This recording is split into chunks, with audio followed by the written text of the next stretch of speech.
Hey guys, it's James here. Before we get on with the content, I've got 2,000 midjourney star codes to give away for free. All you got to do is scan the QR code that's on the screen right now and go to Gumroad and download your free product. It's free. I'm not charging for this, but I don't know how long I'm going to do this for because this product's getting quite popular.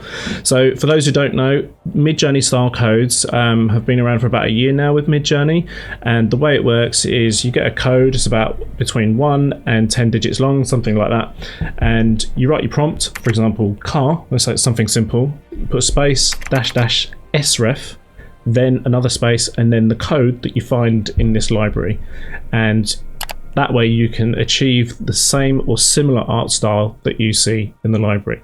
Enjoy. So SEO is something that's pretty close to my heart, so I find this to be a very interesting question.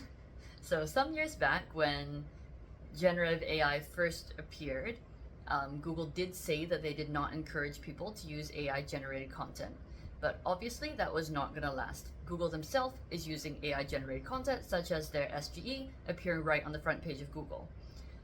So what they actually say now is that, to be honest, it's really what they have always said, what Google has always said, and what content has always been about, which is creating up-to-date, high-quality content that is well-structured, relevant to your audience, and answers the questions that they are searching for. If your content meets those points, it really doesn't matter who wrote it. You can have really, really crap content that is written by humans, and you can have really, really good content written by AI. But as with anything else, writing quality content on AI is a lot more difficult than writing crappy mass-produced content. But high-quality content on AI is still going to be a lot faster for the needs of SEO as compared to humans. Last but not least, whatever content you create with an AI, run through it with a human. Do your best to train your AI to actually sound like a real person, but you're always going to still need a person to run through it at the end and actually really humanize it. And that's probably like the final step to make a true SEO ready content. So just to clarify with this question, Google isn't just giving penalties to companies based on generated text. It's more about low quality content, and that content is considered based on a guideline that they provide. It's 170 pages. You can put it into Gemini and probably get a quick little summary of it. But essentially, they're really targeting content that's low quality, regardless of whether or not it's been sort of pulled through an AI program or an NLP, or whether or not it's been entirely human written. So that's really where the penalties are coming into play, just low quality content.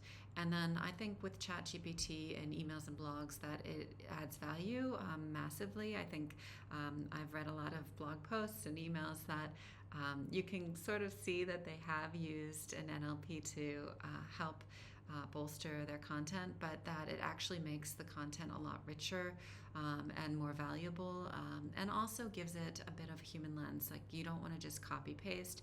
You want to make sure that you're adding your personal value as well, that you're reviewing, fact checking your content, and that you're editing and really tailoring that message to what you're trying to convey within that email or blog.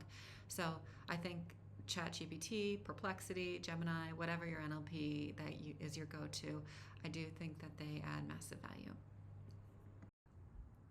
I'm not incredibly concerned about the fact that NLPs are being used in language.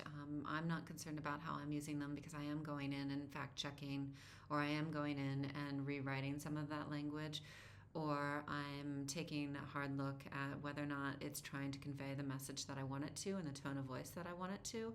So changing those sort of, or adding that human touch, if you will, of to the content if you do pull from an NLP. And also there are very different tones of voice for a ChatGPT versus a Perplexity versus a Gemini. So just having sort of all of your tools at your fingertips and then using them in the best way possible for your content I think would be my advice and what I do. But I also do think that if you don't add a human touch to it, then your readers, if they start to question where the content's coming from or how the content's being written, then they're kind of losing focus to what you're trying to tell them, what message you're trying to convey, and that's a problem. So you do want to make sure that when you are writing content that it's not distracting the reader thinking, am I reading something that has just been copied and pasted from an NLP, or is this content that actually has been generated from, the person who is maybe giving it a specific value add with their viewpoints or their tone of voice, or how they want to have a discussion about the message at hand. So I think those are the key takeaways that I would consider if somebody's concerned about using ChatGPT in their work. I don't think you ever want to have your customer sort of thinking about ChatGPT in your content.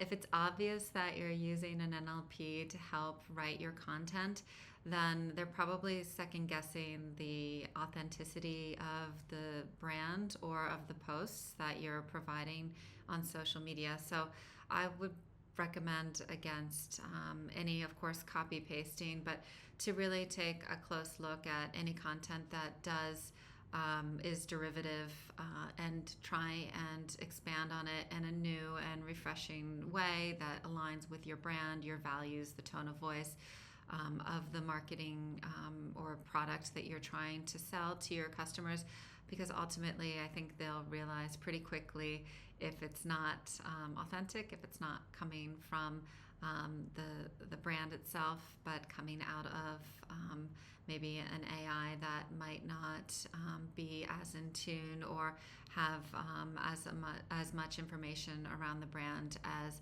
somebody who lives and breathes the brand. So just to take a really close look at that content, if you're a content writer or even if you're handling the social media posts for the marketing materials, is to just make sure that you're not just taking the content verbatim from ChatGPT, but really adding some brand value.